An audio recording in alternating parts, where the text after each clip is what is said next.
Venons-en maintenant à ce débat proprement dit consacré, donc vous l'avez compris, à la pénurie alarmante des chauffeurs de bus. Pour démarrer et faire un constat, tout de suite, des chiffres très parlants. Il manque aujourd'hui 8 000 chauffeurs en France sur 55 000, c'est à peu près 15% des effectifs, c'est considérable. Et si on regarde seulement l'Île-de-France, on a 1800 postes à pourvoir en Île-de-France, c'est 6% des effectifs. 300 en grande couronne et 1500 à Paris et en petite couronne. En gros, c'est la zone de la RATP. Là, c'est 10% des effectifs qui manque. Je me tourne vers vous, Semil Kajizis, vous êtes secrétaire général de la CGT à la RATP. C'est clairement du jamais vu, cette situation. Bien sûr, c'est du jamais vu, mais il faut savoir qu'on parlait de pénurie. Ce n'est pas tout à fait une pénurie, puisque depuis un certain temps, ça a été organisé, en tout cas, avec la baisse de l'offre de transport par Mme Pécresse. Oui, alors il y a deux choses. Il y a les bus qui ne sont plus commandés, ça on en parlera tout à l'heure, oui. Mais parmi ceux qui sont commandés, il y en a encore beaucoup qui sont fantômes parce qu'il manque des conducteurs pour les faire rouler. C'est quand même une réalité tout ça. Oui, bien sûr, c'est une réalité, mais effectivement, on reviendra tout à l'heure dans le débat. Aujourd'hui, vous parlez de 1800, mais nous, rien que sur le réseau bus RATP, compte tenu de l'augmentation continuelle hors période Covid, l'offre de transport, elle continue d'augmenter. Il y a la fréquentation des usagers, elle est bien là. Et donc, nous, on a estimé à 2000 le manque de conducteurs juste au niveau de la RATP. Donc, vous voyez qu'un peu avec ces chiffres-là, il faut effectivement, pour assurer un service public de qualité sur l'Île-de-France et plus particulièrement Paris et Petite Couronne, augmenter les effectifs, et ce qui n'est pas aujourd'hui Alors le constat, effectivement, est alarmant. Alors, Marie-Ange Debon, je me tourne vers vous. Vous avez une subite extinction de voix, donc vous allez faire ce que vous pouvez pour essayer de répondre à nos questions. Vous êtes présidente de Keolis, opérateur de transport. On a vu, il y a des grosses différences, par exemple, dans la Grande Couronne et la Petite Couronne. Comment on explique cette disparité de pénurie qui est finalement plus forte dans le cœur de ville? Oui, alors pardon pour ma voix, j'essaye. D'abord, ce n'est pas un problème spécifique à Paris, ce n'est même pas un problème spécifique à la France, puisque nous trouvons cette pénurie de conducteurs en Suède, en Angleterre, en Australie, aux États-Unis. Donc c'est très lié à la pyramide des âges, beaucoup de chauffeurs qui partent à la retraite. C'est lié à la montée de l'absentéisme post-Covid, on va dire. C'est lié aussi probablement au fait que nous n'avons pas tous, opérateurs, travaillé assez le message autour de ce beau métier de conducteur pour le faire mieux connaître et attirer de nouveaux publics vers ceux des femmes, des jeunes. Donc voilà, tous les opérateurs travaillent aujourd'hui. À ma question, pourquoi finalement il en manque plus dans le cœur de Paris qu'en Grande Couronne? Est-ce que ce n'est pas aussi lié aux conditions de travail des chauffeurs de bus qui habitent loin de centres de dépôt, qui desservent Paris et qui du coup, c'est plus compliqué pour eux et que du coup, il manque 10% des chauffeurs à la RATP dans Paris et seulement 6% en Grande Couronne? C'est vrai que sur la Grande Couronne, on est plus nombreux, plus d'opérateurs concernés, puisque Keolis opère sur la Grande Couronne, Transdev opère sur la Grande Couronne, la RATP aussi. Et en effet, on est plutôt autour de 10%. Probablement une des raisons que vous évoquez est sans doute une de ces explications, la proximité géographique. Peut-être aussi, on a beaucoup préparé ces phénomènes de départ à la retraite que nous évoquions. Ce sujet aussi de l'absentéisme qu'on essaye de travailler au quotidien. Et puis, on a lancé des campagnes de recrutement déjà depuis un certain temps et l'UTP va lancer une nouvelle campagne. Alors, on verra si ça marche. Semil Kajizis, ce désamour, c'est seulement de l'absentéisme ou c'est aussi parce que finalement, c'est des conditions de travail qui sont complexes, que les salaires sont assez bas et que c'est un ensemble de petites choses mis bout à bout qui fait qu'aujourd'hui, il y a moins d'envie, en fait, par rapport à ce métier. Bien sûr, c'est tout à fait ça. Ça n'a rien à voir avec l'absentéisme, puisqu'on voit, et la RATP, on le voit au quotidien, les conditions de travail qui étaient aujourd'hui mieux qu'au niveau national, parce que les spécificités et la pénibilité du métier, elles sont avérées sur Paris, et d'ailleurs même au niveau national, hein, mais elles participent aussi à diminuer cet absentéisme. Et on le voit que plus la pénibilité elle augmente, et effectivement, on a de l'absentéisme. Mais ce n'est pas que l'absentéisme à proprement parler, c'est évidemment les conditions de travail, puisque elles deviennent de plus en plus pénibles. La question des salaires qui sont extrêmement bas, puisque contrairement à ce qui est dit dans différentes chaînes, c'est pas 2 000 €, mais c'est on va voir le salaire d'embauche. C'est 1 500 € RATP, effectivement, net, c'est 1 550 € net. Pour un travail en horaire décalé, de travail le samedi, le dimanche, les jours de fête. Oui, il n'y a pas d'ail. C'est comme dans la restauration, on travaille tout le temps. Exactement, là vous le savez, il y a les bus de nuit, de jour, le matin, à toute heure vous avez un bus. Et donc, ces pénibilités-là, elles ne sont plus compensées. Et donc, effectivement, on se retrouve face à une situation qui s'aggrave de plus en plus parce qu'il y a une volonté aussi de privatiser la RATP dans le cadre de l'ouverture à la concurrence. Et on se retrouve aujourd'hui sur une pénibilité beaucoup plus accrue. D'augmenter les cadences, notamment la RATP. On a demandé aux chauffeurs de bus de travailler 50 minutes de plus par jour. Je vais donner la parole à votre voisin, Marc Pellissier. Est-ce que les usagers n'ont pas aussi une petite part de responsabilité par rapport au désamour des salariés pour ce métier de conducteur de bus, quand on voit en fait l'agressivité qui monte aussi dans les bus, des usagers qui parfois s'en prennent aux conducteurs qui, eux, sont encore là, l'insécurité qu'il peut y avoir. On a vu des agressions de conducteurs il n'y a pas très longtemps. Alors évidemment, c'est une petite partie, une minorité des usagers, mais qui contribue peut-être à démoraliser les conducteurs. C'est vrai que les conditions de voyage sur les bus sont difficiles, et en particulier à la RATP. Mais nous, évidemment, on est les premiers à demander aux usagers, bien sûr, de ne pas s'en prendre au personnel qui est là, qui essaye de faire son travail tant bien que mal. S'ils souhaitent râler, c'est plutôt venir avec nous ou écrire à leurs élus.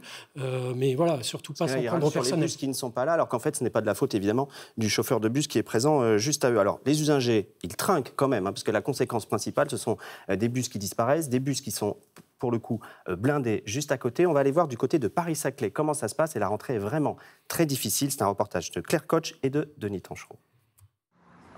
Ils courent dans l'espoir de s'engouffrer dans ce bus, déjà plein.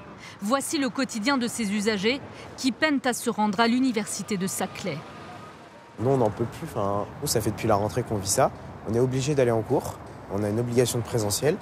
Et là, je vais arriver en retard en cours à cause de ça. On est tassés comme des bœufs et c'est anormal. Là, c'est la cata, ouais. La cata, car avant d'espérer trouver une place dans un bus, leurs nerfs sont mis à rude épreuve par des trains retardés, voire supprimés. Certains usagers ont attendu jusqu'à 40 minutes leur correspondance. Une situation invivable pour des milliers de passagers et qui serait liée à un changement d'opérateur cet été. Le nouveau gestionnaire, RATP Cap Saclay, doit gérer la démission de nombreux chauffeurs, un fort taux d'absentéisme et des pannes à répétition. Sur cette carte fournie par Île-de-France Mobilité, il manquerait 10% de bus sur le plateau de Paris-Saclay sur l'offre prévue initialement et jusqu'à 26% sur Paris-Petite Couronne. Pour la présidente de la région Île-de-France, la situation s'est aggravée entre juillet et septembre à cause d'une cascade d'arrêts maladie. La RATP a compté des centaines de faux arrêts maladie et est en procédure de licenciement avec 150 agents. Une nouvelle ligne de métro, la 18, est prévue en 2026. D'ici là, les usagers espèrent la mise en place de navettes supplémentaires aux heures de pointe. Alors Marc Pellissier, on vient de le voir, à Saclay, on cumule à peu près tout. La pénurie de personnel, une passation de pouvoir entre opérateurs qui s'est mal passée, des bus qui n'étaient pas forcément en bon état, mais ce n'est pas le cas partout. Et pourtant, partout, il manque des bus. Là, on va voir une nouvelle carte. Ces fameux bus fantômes, en fait, ce sont les bus qui sont commandés, mais qui n'arrivent jamais, qui ont disparu dans la nature jusqu'à 25%. Ça veut dire un bus sur 4 qui disparaît en zone RATP, par exemple. C'est quand même assez dramatique. Alors, c'est la faute à qui, finalement? Qui a mal anticipé tout ça? Est-ce que ce sont les opérateurs ou c'est Île-de-France Mobilité qui n'a pas voulu voir le problème? On a l'impression que ça surgit d'un coup, tout ça. Alors, effectivement, on a des situations très variables, mais il y a une tendance générale. On a des réseaux où des changements d'opérateurs se sont mal passés. Paris-Saclay est vraiment le cas le pire. Et puis, on a à la RATP des changements de conditions de travail cet été qui, manifestement, ont accéléré les départs. Et donc, voilà, il faut redresser la barre maintenant. Vous avez été conducteur de bus pendant 17 ans. J'aimerais juste que vous nous parliez un petit peu d'une journée type du conducteur de bus. Parce qu'on n'imagine pas forcément, on parle beaucoup d'arrêt maladie, Valérie Pécresse en parle tout le temps, mais de voir un peu à quoi ressemble une journée d'un conducteur de bus. C'est des amplitudes assez larges et c'est des horaires très compliqués. C'est ce que vous expliquez un petit peu tout à l'heure. Exactement. Comme on peut commencer un service à 4 h du matin et finir vers midi, 13 h. Ensuite, vous avez les services d'après-midi, les services de nuit qui peuvent finir aussi à 2 h. Ça peut être en 2 temps, comme dans la restauration. En 2 temps, exactement. Une partie pour assurer la pointe du matin et une autre partie pour assurer la pointe du soir, jusqu'à 13 heures d'amplitude. Donc vous voyez que ce sont des conditions extrêmement pénibles. Et vous le rappelez tout à l'heure à juste titre, c'est-à-dire que la majorité des agents n'habitent pas sur Paris compte tenu des loyers extrêmement chers. Donc ils habitent en banlieue, petite banlieue ou grande banlieue. Donc du coup, à ça génère aussi de la fatigue. Donc aujourd'hui, la question que Mme Pécresse aborde constamment sur l'absentéisme, c'est un faux débat. Aujourd'hui, c'est bien évidemment la question des conditions de travail qui sont mis à mal, puisque la RATP, dans le cadre, je le rappelais tout à l'heure, de la privatisation, a augmenté le temps de travail. Et donc, elle a tout pour être plus concurrentielle et conserver ces lignes de bus en 2025, puisqu'elles vont être mises en concurrence dans Paris, qu'elle a demandé à ses chauffeurs de bus de travailler. Voilà. Et ça ne passe pas. Donc, du coup, on le rappelait tout à l'heure, il y a des démissions et une perte d'attractivité du métier, avec aussi les salaires qui sont extrêmement bas. Donc, tous ces facteurs... ça réuni mène à ce facteur-là je me retourne vers vous, Marie-Ange Deban, en espérant que votre voix va vous accompagner. C'est quoi les remèdes, finalement? Parce qu'on lance des campagnes de recrutement. On a vu pléthore de primes naître, des primes de cooptation, des primes de présence, des primes de formation. Est-ce que vraiment ça marche? C'est quoi les premiers effets, concrètement, là, depuis la rentrée? Ça marche très bien. Nous, on a, sur un autre grand réseau en province, on a une augmentation des candidatures de 3 à 4 fois entre le premier semestre et septembre. Donc oui, ça marche. Les salaires d'embauche, c'est 2 500 € brut. Donc oui, mais ça fait 1 550 net. C'est 200 € de plus que le SMIC. C'est 30% au-dessus du SMIC, en effet. Donc c'est on forme nous-mêmes aussi, on attire des gens qui n'ont pas de formation et qui n'ont parfois pas le permis de conduire, que nous formons nous-mêmes. Donc on offre des possibilités de travail avec, en effet, il y a une contrainte d'horaire qui est aussi qu'on travaille sur l'aménagement des horaires, avec en particulier les plus jeunes ou ceux qui ont des charges de famille.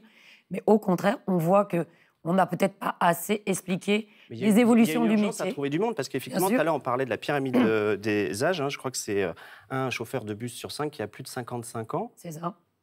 Donc il va falloir de plus en plus trouver de monde. On cherche à multiplier les lignes de bus, et donc l'offre va encore augmenter.